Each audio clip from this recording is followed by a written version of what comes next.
Yo guys, what's going on? I'm Tim Kelly, joined by Justin Godsey. This is the Real Sports Talk. Thank you for tuning in.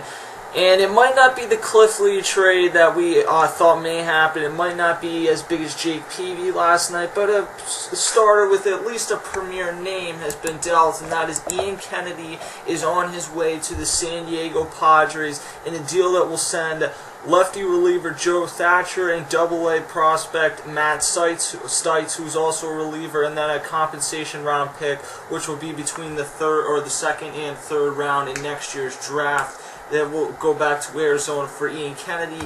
And it's interesting, Justin. I think it's not like, even though the Diamondbacks are still in the rotation, it's not like they're giving up their ace, because you look at the Diamondbacks, they're 3.5 games out. They've gotten some really good pitching from guys like Patrick Corbin this year.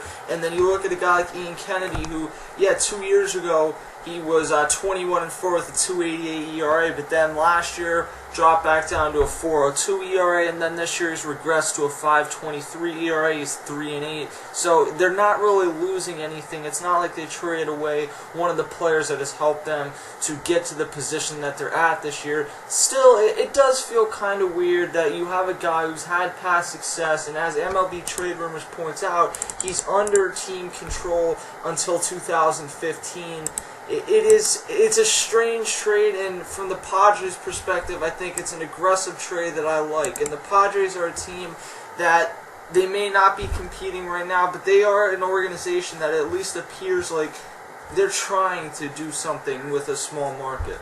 You know, it's going to work on both ends of the side because, when you look at the Arizona Diamondbacks, their bullpen has not lived up to the expectations. Heath Bell, J.J. Puts, the guys who, both guys are platooning at the closer's role. The Diamondbacks continue to platoon at the closer role. These two players are not living up to the hype. David Hernandez, a personal guy who I watch every time I watch the Diamondbacks, being an Arizona guy.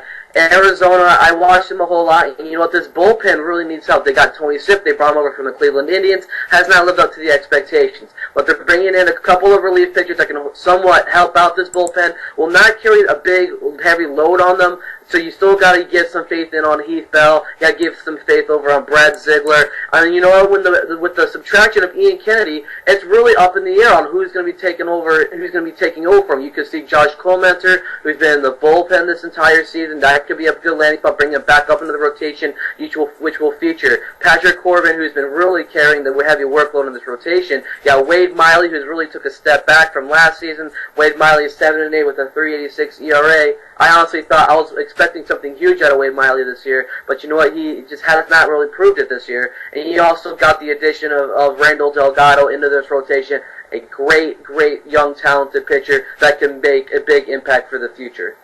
Yeah, I'm trying to think of even how we quantify what Ian Kennedy is at this point, because he's certainly, can you agree that Ian Kennedy is never going to put up a 21-win season with a 2.88 ERA again? It's going in San Diego. I'm still questioning the run support. The San Diego Padres going forward, when you're going into next season, Ian Kennedy will be there, but you know what? It's all about the run support. The San Diego Padres, they don't have the power. If Chase Headley does walk out after this season, it really questions me. Can Ian Kennedy become a 15, 16 win guy? Yes, that's a big possibility. But going into the 20s, I don't see it. Yeah, neither do I. And then the ERA especially, I don't see back at 2.88. So I look at Ian Kennedy more as a guy at this point that you can't base him off of what we saw in 2011, because it's just, it was an outlier season. He's never going to do that again. I look at Ian Kennedy more as a guy like Justin said. Can he get 15 or 16 wins in a good year? Probably. At best, I see him with like a 3.40, 3.50 ERA. I would expect more like a 3.60, 3.70 ERA, somewhere in there. So they're not necessarily getting a bona fide ace, but then again, they're not giving up a ridiculous package to go ahead and get him. They didn't have to give up Luke Gregerson, which was one of the guys that they talked about in this deal, or at least people speculated about being involved in this deal. So I think it's a low risk, potentially high reward type deal. I know Petco is not as big as it used to be, but it is still a pretty big pitcher's ballpark, so that's something that should come into play with Ian Kennedy. And then the Diamondbacks get back a few prospects, and they get back Joe Thatcher, who is a guy who will help them down the stretch this year. I still don't think the Diamondbacks are a playoff team. I think they're going to be one of the teams on the outside looking in. But in the end, I think they are. I mean, when you look at what they got, I think the Arizona Diamondbacks can really set, a big, threat to the Los Angeles Dodgers. Yes, the Dodgers have really came back, having a whole new breathe after the All-Star break, coming in and winning some more games. But if the Arizona Diamondbacks do have a solid team all around the field, Prado, Didi Gregorius, Aaron Hill, who's trying to make his way back from his injury, Paul Goldschmidt continuing to carry that heavy workload, Parra's out there, Cody Ross, Pollock, Kubel, just name that entire team. But the pitching is just really needs to step up after Ian Kennedy. But I really think what they got in Corbin, Wade Miley needs to really come back and bounce back. But the hitting is set in stone where it's at. The bullpen is that biggest question. I like what they brought over, but I still think this team is going to be a deep threat for that wild card spot. I don't think they have any chance to get the wild card. I do think they're a team that still is going to compete in that division. They're 3.5 out in the division. Wild card wise, you look at the NL East, the Braves are winning at 62-45, and none of the teams in that division are competing unless the Nationals absolutely go on a hot tear from this point to the rest of the season. But you look at the NL Central, and there are 3 playoff teams in there. Pittsburgh is 64-42, and even with Jason Gurley injured, I do not think that they're going anywhere. St. Louis might be the most complete team in the entire National League. Even though they lost Yadier Molina yesterday, we're not sure how long that's going to be for, but they're a game and a half out. They're way ahead of...